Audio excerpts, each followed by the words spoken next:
Alright, drafters, Commander Masters is coming up really soon, and I know it's not going to be the most drafted set in the world for some obvious reasons, but there are reasons why I might draft it. I'm probably going to draft it once, and that's going to be at MagicCon Barcelona because there's quite a good deal on it there. You know, if a friend brings a box that you can draft for a decent price, you might want to do it, and if you are drafting it, you're going to want to know how to draft it.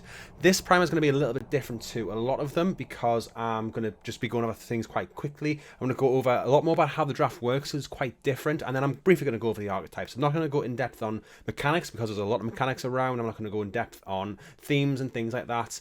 Going to talk about how the draft works, how building your deck works, how the gameplay works, and then a very quick thing on the archetypes.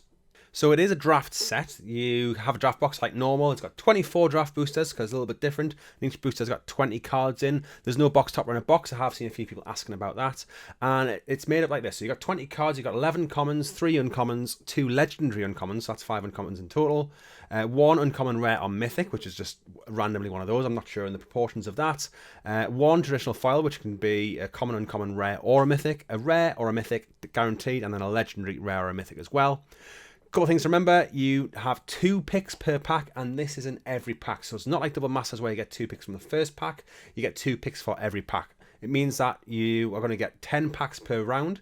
When I've drafted these master sets in the past, there's always someone who forgets at some point, even in the middle of the draft, they might pick 2, pick 2, pick 2, then pick 1. So it's probably worth just double checking that you've got an even number of cards passed each time. The token doesn't count in that, so it's 21 with a token, but you should be passing 18 cards, then 16 cards, then 14. So it is just one of these things that pops up, and it's a bit annoying when you need to go back and fix it. So it's just helpful if you can pick that up from the start.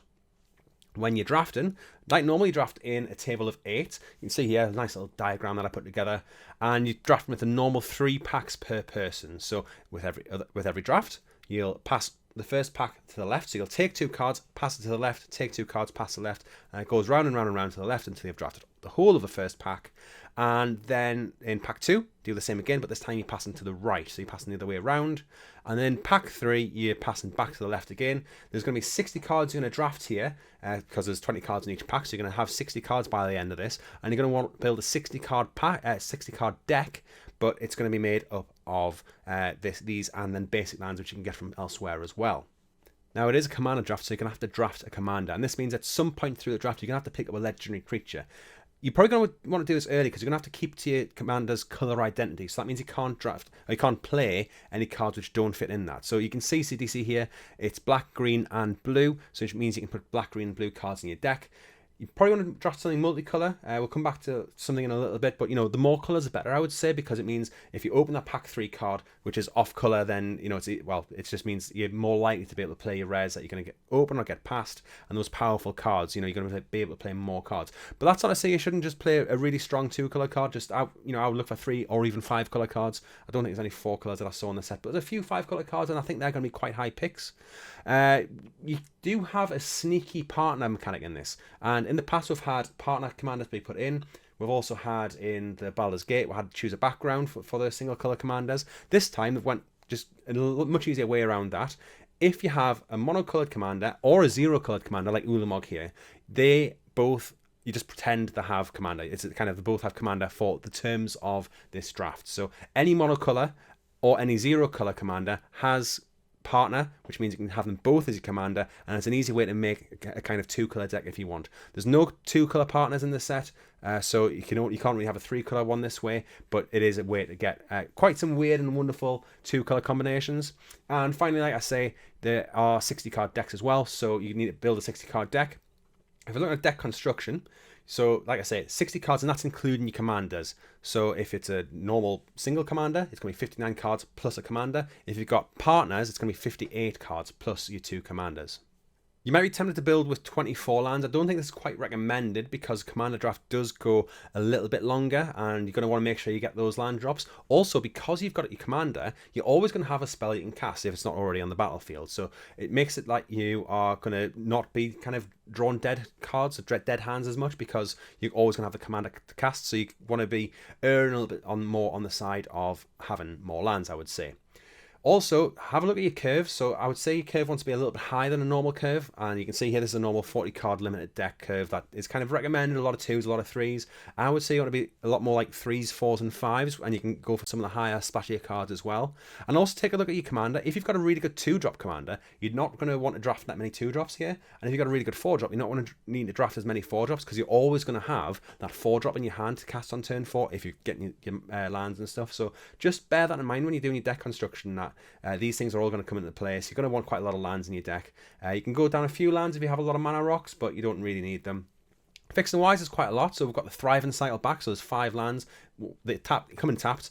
They each tap for a single colour, but you can choose another colour as they come in. So Thriving Isle comes down. You can say, I'm going to choose black, so that means it then taps for blue or black. Or you can say it's going to tap for green, and that means it taps for blue or green.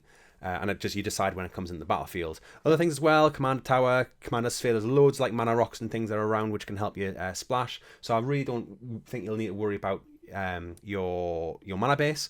But remember, you're drafting 60 cards, you're going to be playing about 30, 32 of them, 32, 33. So anything you can put in a land base which is going to help you out is going to be really useful. Command Tower is going to be a really good card to have, especially if you've got a 3 or a 5 colour commander. One other thing about deck construction is that you don't need to be limited to the commander singleton rule. In draft, even in normal draft, you can draft as many cards of a certain card that you want, with a few random exceptions. So you're not limited to only having one of each card, and that is just to make things a bit smoother. If you open some weird packs which have a lot of a certain card and it's getting passed around, it can make it difficult to build your decks. So it's just, don't worry about the singleton rule as well. Looking at the gameplay, so it basically is just Commander, and I don't think there's any major rules which are different. You've got your Commander damage and things like that. It's the normal mulligan rule, but you do get one free because you're playing best of one, so that's usually the way it goes with the mulligan rule. So you get one free mulligan, and then you go down to 7 and put one on the bottom, 7 and put two on the bottom, and the London mulligan that came out a few years ago. You draw a card on turn 1 because it's a multiplayer game, and you also start at 40 life. So all kind of normal Commander things here. I've put a few Magic Arena codes on the screen. Just again, like I say, thank you for everybody who subscribes. Subscribing is great for the channel. It really helps. Instead of subscribing, I'm not saying you shouldn't subscribe if you're new to the channel, but instead of subscribing, I really recommend to watch a video that I put together on some of the cheaper, really good draft formats you can do with friends. It's a little bit old, but I think most of the prices are relevant. It's going to be in the comments. I'll also probably have it pop up on the screen at the end. Also, if you want to look at some of the value of the set, I've put an article on which I wrote for Draft Sim in the comments as well, which is on the most expensive cards in the set, and also there's a link to how to draft Commander if you want a readable form of something like this. This is my own video. That's not an article which I wrote, but it is sometimes just like something I can read and digest in that way, as well as a bit of a talky bit. Going to go and talk about the archetypes now. I'm going to go through quite quickly compared to what I normally do because I want the video to be a bit shorter and snappier, but also they're not really as important, these archetypes. You can draft a commander which is just something completely different in these colours, and you kind of want to draft around that, and it's a lot looser than it would be in a normal set. One thing I will say though is the slip which comes in the box which says what each archetype does is wrong. It's Dominaria United apparently, and they've acknowledged this and said that that's the way it is, but just ignore that and listen to this instead. So Blue-White Azorius is all about artifacts, has an artifact theme running through it. You can see Wrath Capuchin here does care about artifacts as well as other historic spells. Legendary spells is going to be quite important here because there are quite a lot of legends in. Interestingly, there is only one uncommon legend for each colour pair, but there's loads of single colour uncommon legends.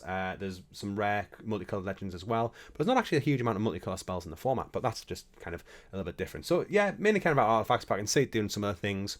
Green-red is power matters, so to your Bearclaw here cares about power, it does that thing, but stompy things, probably a bit of ramp if you want to get in there as well with the green, that's going to be around, and there's treasures knocking about here, there and everywhere as well, so again, you're going to be able to do lots of different things. Blue-green, Simic is going to be doing Simic things. The headline mechanic is ramp. Tatyova obviously doesn't ramp itself, but cares about putting lands in the battlefield, draws cards, gains life, does some really good stuff. Really, really classic Simic stuff going on. Nothing's going to be surprising, and a lot of these archetypes do seem to be just doing what that colour pair does best. Blue-black is graveyard and flashback stuff, probably some control elements in there. It's just getting value from the graveyard.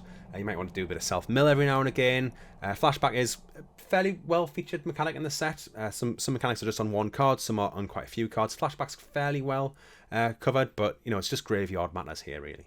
Green-black is apparently slow tokens. I'm saying more mid-range tokens. I think that you got Slimefoot here from Dominaria 2019, I think it was 2018. Yeah, Dominaria 2018. Apparently it's also Morbid and also Saproling. So again, it's just a bit of a mishmash. Again, it's pretty much rock stuff, green-black Golgari stuff. Kind of about things dying, killing things, getting some good value, tokens a little bit as well, a bit of drain and gain. All these things that green-black can do. Slimefoot does pretty much all of that by himself anyway, but you know, you can have other green-black things which are going to be doing this.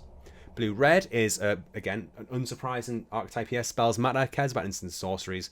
Yeah, there's going to be different commanders that do different things. It's worth going through these, I think, worth going through the headlines, but like I say, and like I keep saying, it really depends on what you're drafting, what commander you're drafting, which cards you manage to get a hold. You don't have to like draft everything to do with your commander.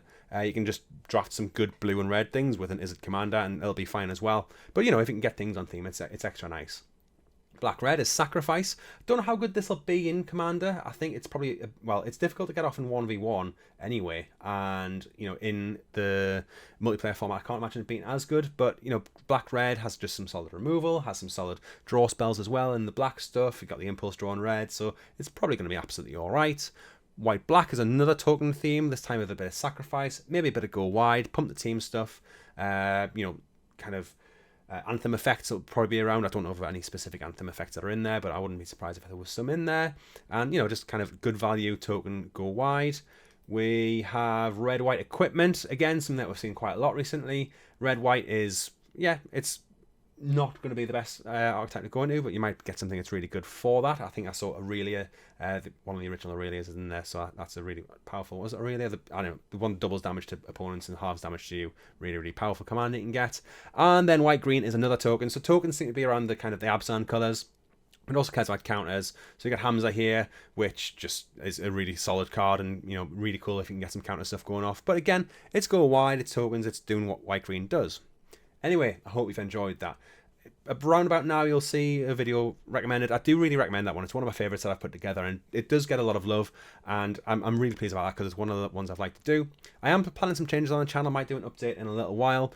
You saw the codes earlier. I've put a code in the comments as well, along with the links to the video that I'm putting up, and the articles for Draft Sim, which I think will be really nice. But yeah, I hope you enjoyed it. I hope you enjoyed drafting it. If you do manage to get to draft it, feel free to let us know in the comments any thoughts you have on the set. I know there's going to be some mixed ones. Like I say, I'm only going to be probably drafting it once myself, maybe twice if a friend gets a box for a good price, but we'll wait and see.